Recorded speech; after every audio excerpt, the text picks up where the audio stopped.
Welcome to this explainer on Alex Hutchinson's incredible book, Endure. So, have you ever pushed yourself to the absolute limit? Really hit the wall during a run or a brutal workout? You know the exact feeling I'm talking about, right? Your legs literally feel like lead. Your lungs are just screaming. And there's this super loud, incredibly persuasive voice in your head going, "Nope, you're done. We cannot take another single step." In that moment of visceral agony, it feels real, like a hard, undeniable physical law of nature. It feels like your body has just completely run out of gas. But what if I told you that? Well, everything you feel in that exact moment might actually be a trick. What if that sensation of complete, insurmountable exhaustion isn't your physical wall at all? What if it's actually just a really sophisticated alarm system, like an alarm created by your brain, specifically designed to force you to stop way before you're in any actual physical danger? That is the crazy, mind-bending puzzle we are exploring today. Section 1. The Myth of the Wall. So, for over a century, traditional sports science basically looked at the human body like a machine. Think of it like a car engine, okay? You drive it until the gas tank hits empty, and then boom, it just stops. That classical view meant exhaustion was seen as this purely bottom-up, chemical thing happening right there in your muscles. Lactic acid building up or oxygen running out. But the new science, it completely flips this on its head. It places the brain, not the muscles, at the absolute center of our physical limits. It acts as a top-down protective mechanism. Moving on to Section 2, Brain as Central Governor. This massive shift in how we think about endurance was really kicked off by an exercise scientist named Tim Noakes. He came up with what he called the central governor theory. Imagine your brain as this incredibly cautious, hyper-vigilant manager. It's constantly back there behind the scenes, monitoring all your vital signals, your core body temperature, your oxygen levels, muscle damage, fuel reserves. And the second any of those metrics get even slightly close to a danger zone, your brain intervenes. It actively generates those intense feelings of effort, pain, and fatigue. Why? To purposefully keep.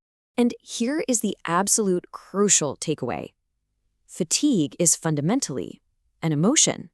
Yeah, you heard that right. It is a protective sensation crafted by your brain to literally force you to slow down before you do any permanent damage to your vital organs. So when you feel completely gassed, your body almost always has these hidden reserves of energy left. You aren't actually failing physically. Your brain is just yanking the emergency brake. Which brings us to Section 3, Pain versus Perceived Effort. Now, if we want to actually unlock those hidden reserves, we have to understand the subtle but critical difference between pain and effort, because they actually process through completely different pathways in the brain. See, pain is just a signal. It's a signal of potential damage. And elite athletes, they feel pain just like the rest of us do, but they've trained themselves to just treat it like background noise rather than an immediate crisis. Effort, on the other hand, that's the conscious sensation of how hard you feel like you are trying. Hutchinson's research highlights that when the subjective feeling of perceived effort maxes out, that is the exact moment you give up. It's not your heart rate, it's not muscle lactate, it's just how hard the work feels. So, if you can trick your brain into dropping that perceived effort even a tiny bit, you instantly unlock more physical performance without changing your muscles at all. Let's look at how we can manipulate that in Section 4, Hacking Heat and Hydration. So how does your brain actually calculate that perceived effort in the first place? Well, it relies heavily on your environment. When your body's working hard, you generate a massive amount of internal heat, right? To cool down, blood rushes to your skin so you can sweat, which leaves less oxygen for your working muscles. But here's the crazy part. When your core temperature spikes, your brain hits the panic button and artificially cranks up your perceived exertion. The exact same running pace feels vastly harder on a hot day. But researchers found something wild. If athletes just rinse their mouths with cold water or wear one of those cooling vests right before an event, they perform better. Because the brain actually believes the body is cooler, it just relaxes its restrictive grip on the muscles. And that same sort of deceptive alarm system, it applies to dehydration too. Now, obviously, severe dehydration is super dangerous, no question. But mild dehydration, when researchers study elite, record-setting marathoners, they find these guys often finish races significantly dehydrated. Because it turns out, the feeling of thirst is really just a psychological early warning trigger. It's your brain trying to slow you down long before the actual physical loss of fluid messes with your muscle function. Which leads us to what might be one of the most fascinating experiments mentioned in this whole explainer, the carbohydrate mouth rinse studies. Get this, cyclists swished a carb drink around in their mouths and then spat it out. Literally 0 calories entered their bloodstream, yet their power output instantly shot up. Why? Because our brilliant, highly evolved brains are actually pretty easy to trick. The sensory receptors in the mouth sent a message going, hey, fuel is on the way. And the brain, suddenly feeling safe, immediately eased up on those central governor restrictions and unlocked hidden energy reserves. It just goes to show, your brain is constantly negotiating whether it is safe to keep pushing. All right, Section 5, training the mind to endure. So if our limits are basically just governed by the brain's perception of effort and safety, the million-dollar question is, can we actually train our brains directly to rewrite that perception? The answer is a resounding yes. Scientists are using some incredible psychobiological interventions to do exactly this. Take brain endurance training. Athletes will do these totally exhausting cognitive tests on a computer while riding a stationary bike. It completely fatigues the brain's anterior cingulate cortex, which is the area that processes effort.